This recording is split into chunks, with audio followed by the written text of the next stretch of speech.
ভাগবত বলছে যে যে আমি এবং আমার, এই যে একটা ভ্রান্ত ধারণা, আমি এবং আমার, এই যে আমার দেশ, আমার আত্মীয়, আমার সম্পত্তি, আমার পুত্র, আমার পরিবার, এইগুলো একটা সম্পূর্ণ ভ্রান্ত ধারণা।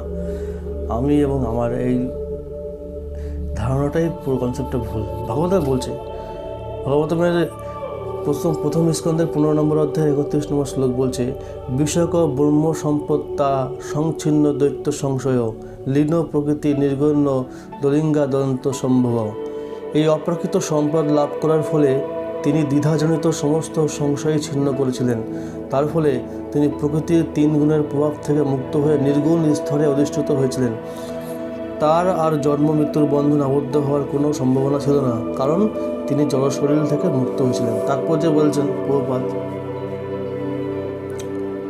যে অল্প বুদ্ধি সম্পন্ন মানুষেরা তাদের জড়দেহকে তাদের স্বরূপ বলে মনে করে ভুল করে, আর তাই তাদের চিত্তে দ্বৈত জ্ঞানজনিত সংশয়ের উদয় হয়।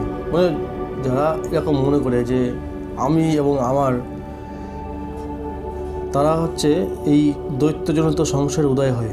মূর্খ মানুষের সর্বশ্রেষ্ঠ অজ্ঞানতা হচ্ছে তার এই জড় দেহকে তার স্বরূপ বলে মনে করা। এই যে শরীরটা আমার, কিন্তু আমি এই শরীরটা নই, এই তত্ত্বটা অনেকে বুঝে না। এরা হচ্ছে অল্প বুদ্ধি সম্পন্ন। এটাই সমস্ত অজ্ঞানতার মূল আধার। মানুষ তার দেহের সঙ্গে সম্পর্কিত সব কিছুকেই তার নিজের বলে মনে করে।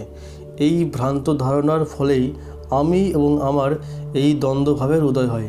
অর্থাৎ আমার দেহ, আমার আত্মীয়, আমার সম্পত্তি, আমার পত্নী, আমার পুত্র, আমার সম্পদ, আমার দেশ, আমার গোষ্ঠী, এই ধরনের শত সহস্র ভ্রান্ত ধারণার উদয় হয় এবং তার ফলে বদ্ধ জীব আরও বিভ্রান্ত হয়।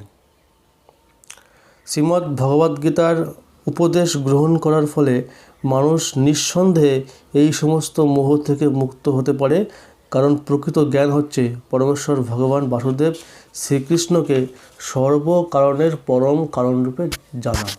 এটাই হচ্ছে মূল জ্ঞান।